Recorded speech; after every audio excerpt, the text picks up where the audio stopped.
Hola, yo soy Iván, ella es mi compañera Belén y ella es Ángela. Hoy les venimos a presentar e informar acerca de un tema muy importante, el cual tienen que tener muy en claro para cuando se presente esta situación. El tema es sobre protección civil, especializadamente en los sismos. Pero primero tenemos que tener una idea, ¿no? ¿Qué es un sismo? Un sismo es una serie de vibraciones de la superficie terrestre generadas por un movimiento brusco y repentino de las capas internas. Estas se producen por el choque de las placas tectónicas. Y para los que no saben, las placas tectónicas son aquellas porciones de litosfera que se ubican debajo de la superficie o de la corteza terrestre del planeta. Exactamente, pero hubieron algunos sismos pasados en México, ¿cierto? Sí, es verdad. ¿Podrías explicarnos un poco acerca de ellos? Hubieron muchos sismos, pero el que más ha afectado a todos los mexicanos fue el del 19 de septiembre de 1985. Desafortunadamente, algunos de sus familiares pudieron haberlo vivido. Este sismo, su magnitud fue de 8.1 y duró 2 minutos. Esto quiere decir que fue uno de los más peligrosos que ha tenido México en toda su historia. Su epicentro fue en las costas de Michoacán. Sucedió a las 7:19 en la Ciudad de México. Y por ser uno de los más peligrosos y con alta magnitud, tuvieron muchos daños la Ciudad de México. Belén, ¿puedes decirnos cuáles fueron esos daños? Lamentablemente, hubieron muchos daños. Durante el sismo fallecieron 5.000 personas, pero también hubieron cerca de 50.000 personas heridas y al menos unas 250.000 personas sin hogar. Más de 370 edificios colapsados o severamente dañados, y tuvo una réplica, como todo sismo. Ángela, ¿qué puedes contarme acerca de su réplica? Sí, por supuesto. El día siguiente, el 20 de septiembre, el sismo tuvo su réplica y su magnitud fue de 7.3 en la escala Richter. Y como también su magnitud fue alta, causó algunos daños. Iván, ¿nos puedes decir los daños que causó, por favor? Sí, la réplica causó daños materiales y estructurales a las construcciones dañadas y endebles, previamente por el efecto del primer sismo. Afortunadamente no hubieron muchas muertes a comparación del sismo. Belén, ¿qué más puedes decir acerca del sismo? Algo muy bueno es que rescataron a 4.000 personas de los escombros y después de 10 días también hubo gente herida a la cual rescataron. Pero algo muy malo es que entre 150.000 y 200.000 personas se quedaron sin trabajo debido a este sismo. A continuación, veremos un video acerca de este sismo.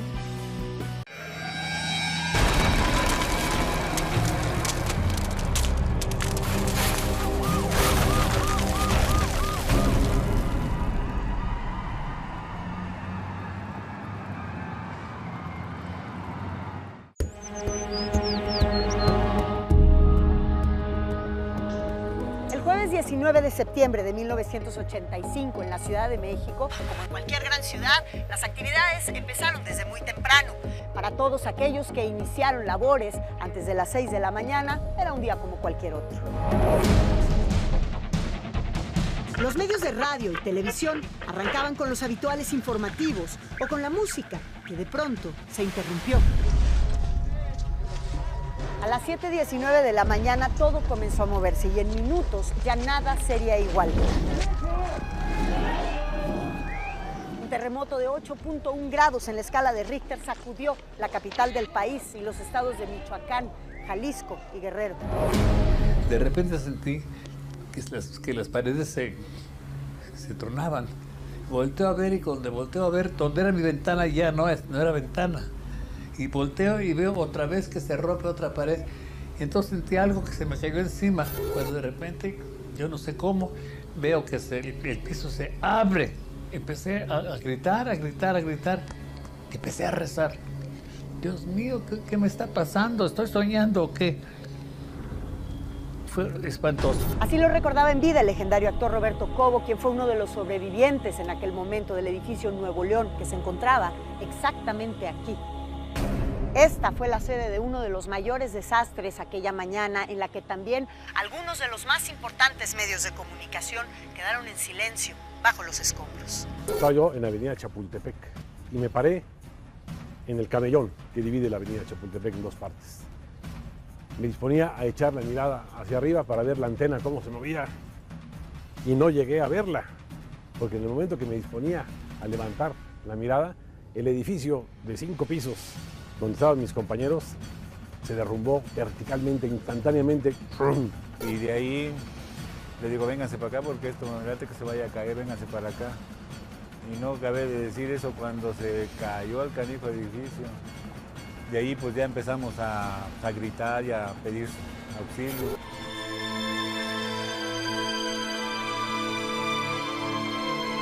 Muchos trabajadores que operaban en ese momento en una de las transmisoras de radio más importantes del país también quedaron entre los escombros de las instalaciones que colapsaron por completo, y fueron sus propios colaboradores los que iniciaron las labores de rescate, entre ellos Jorge Garralda. Cuando nos metimos, el mecánico de Gustavo Calderón Millán me dijo, estás parado sobre alguien. A raíz de esa frase todavía me suena mucho que estás parado sobre algo. Cuando volteé vi los pants y las pompas de alguien. Y saqué a un ser humano de la tierra. Yo revisaba y dije, ¿quién es? Y cuando pregunté quién es, el monstruo azul con espuma en la boca, se le cayeron las cadenas de oro y decía Roth. Era Sergio Roth. La estrella de batas, pijamas y pantuflas. El conde Calderón, firmes como en honores a la bandera, acostado, recto, con los ojos abiertos. Me robó el sueño muchas noches. Su cara era de miedo. Las comunicaciones en la ciudad quedaron interrumpidas. La información corría con lentitud.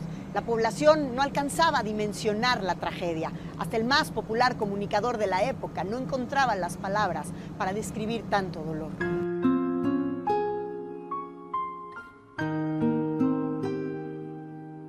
Se había caído el Hotel Hilton Continental, se había caído el edificio de Junto, se había caído el Cine Roble que estaba enfrente. Los desastres que vi me fueron llevando por otros lugares. Por ejemplo, pasé frente al Hotel Regis. Toda la manzana se había caído y vi que se había derrumbado el edificio de 6 pisos donde hacíamos los noticieros. Yo sabía quiénes estaban ahí, porque yo les había dado el trabajo. Yo les había puesto el horario. Al llegar ahí, hubo un momento en que tuve una gran dificultad para hablar. Solo espero que mis compañeros de trabajo, mis amigos, mis hermanos de labor, estén todos bien. No es posible reconocer esta esquina donde todos los días durante tantos años he venido.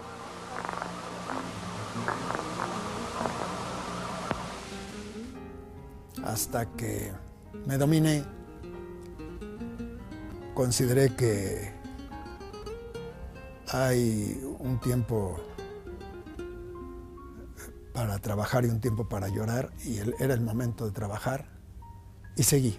Y también siguió la población unida en el que quizá ha sido el mayor acto de solidaridad en la historia de México, porque fueron los ciudadanos quienes actuaron primero para rescatar sobrevivientes, remover escombros, trasladar agua, comida, cobijas, para enfrentar un saldo de la tragedia que fue desolador. Más de 10,000 muertos, 5,500 desaparecidos, 7,000 heridos, 6,000 edificios dañados, 137 escuelas afectadas, 11 hospitales cancelados, 97 cines y teatros resentidos. La Ciudad de México había quedado de rodillas ante la fuerza de la naturaleza, pero una vez más sobreviviría a ella.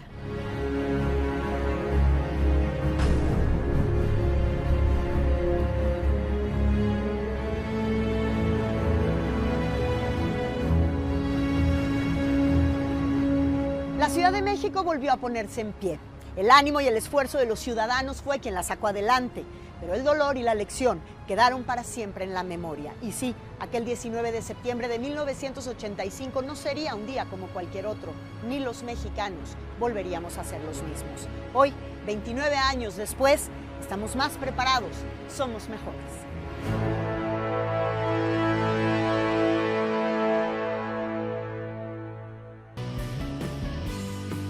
Wow, eso estuvo muy interesante, aunque me espanté un poquito.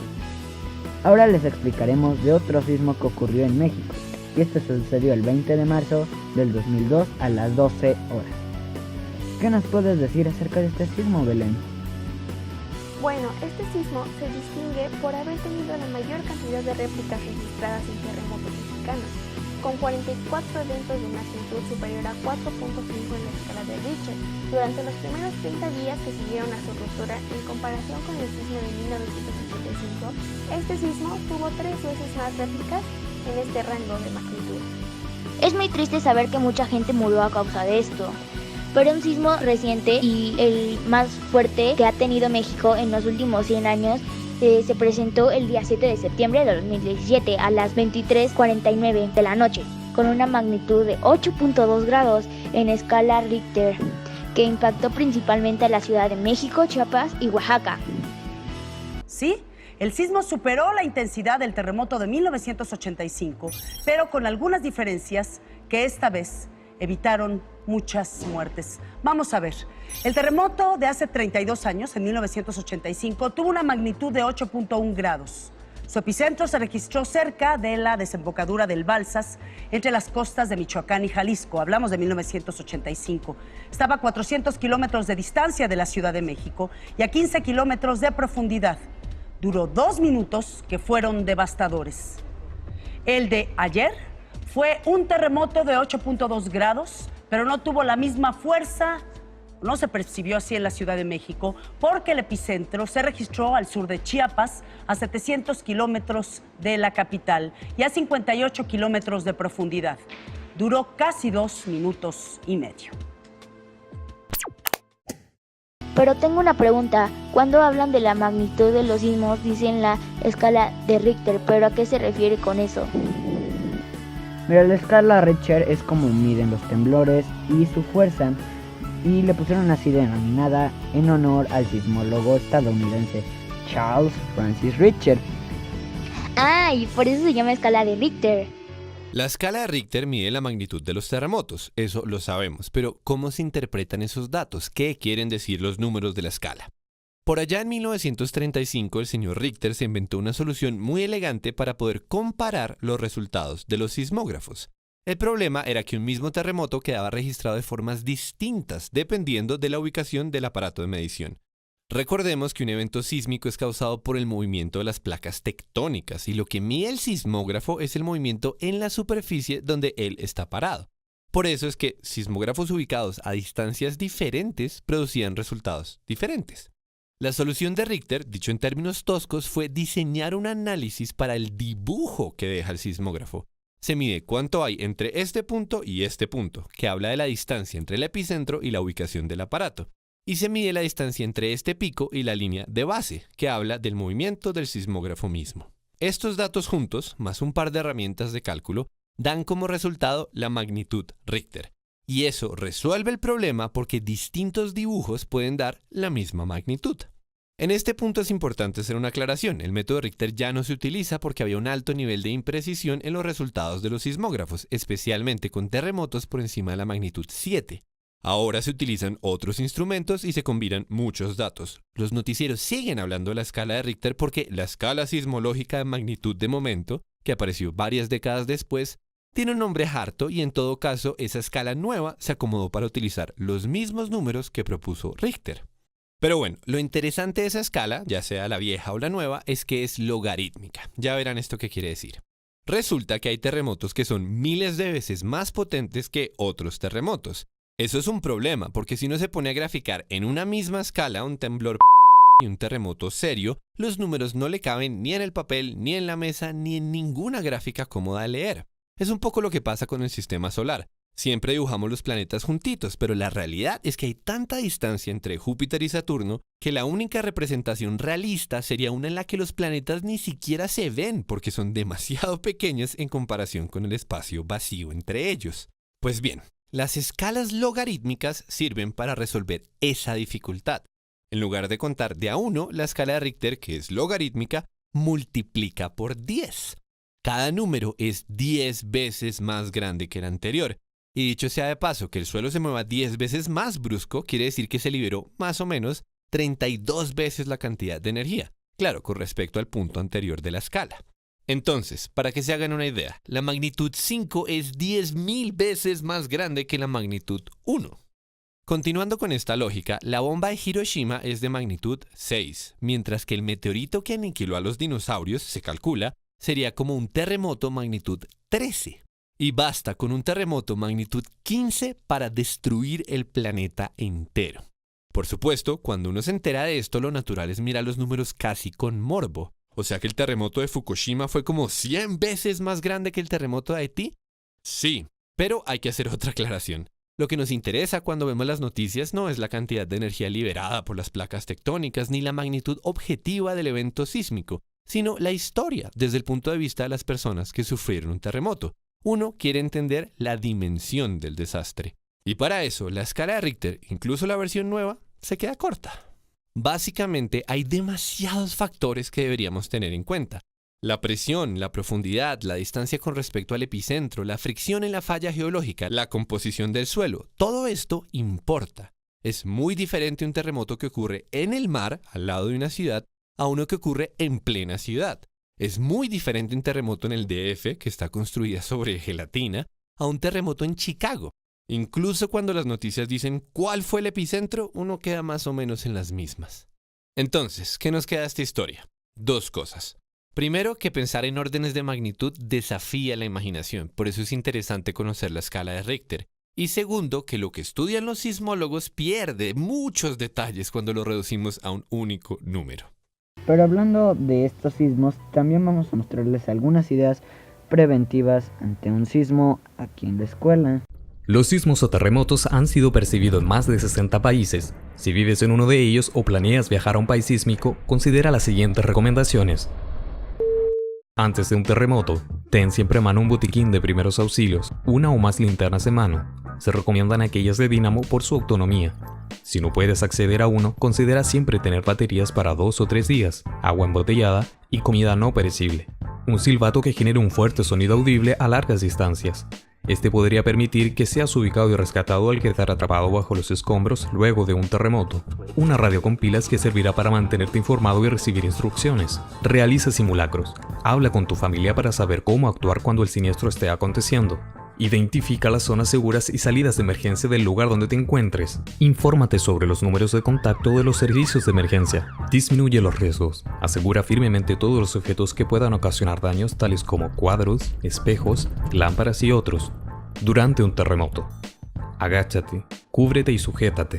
En la medida de lo posible, intenta mantener la calma. En el interior, aléjate de muebles, ventanas y lámparas. En el exterior, aléjate de los edificios, muros y postes eléctricos.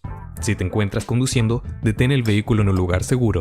Enciende las luces de emergencia y permanece en su interior. Después de un terremoto, cierra las llaves de agua, luz y gas. Utiliza las escaleras, nunca ascensores. Ilumina con linterna. Al hacerlo con fuego podrías exponerte tú o alguien a tu alrededor a daños por fuga de algún elemento inflamable.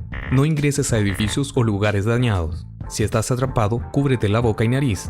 Evita gritar para prevenir alguna asfixia con el polvo. En su lugar, golpea con un objeto para indicar tu posición. Si alguien se encuentra herido, manténlo inmóvil a menos que exista un peligro inminente de sufrir daños. Mantente alerta a las posibles réplicas que puedan suceder. No utilices tu teléfono para realizar llamadas de voz. En su lugar, usa los mensajes de texto. Estas son algunas de las prácticas más recomendables para que te puedas proteger junto a tu familia ante un posible terremoto.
Si estás en el tercer piso, espera que termine la alarma y cuenta 50 segundos.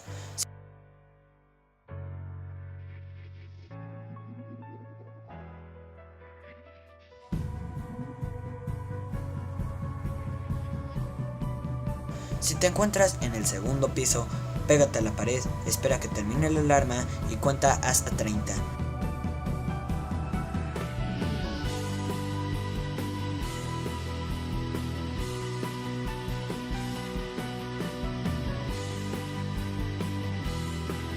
Y si te encuentras en el primer piso, escucha la alarma y cuando termine, sal enseguida a la zona segura.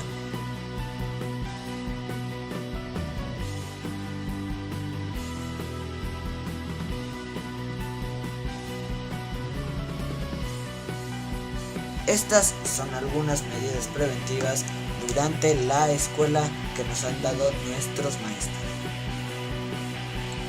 Y eso fue todo, espero que les ayude en el futuro para evitar futuros accidentes en un sismo. Esperemos que les haya gustado. Gracias.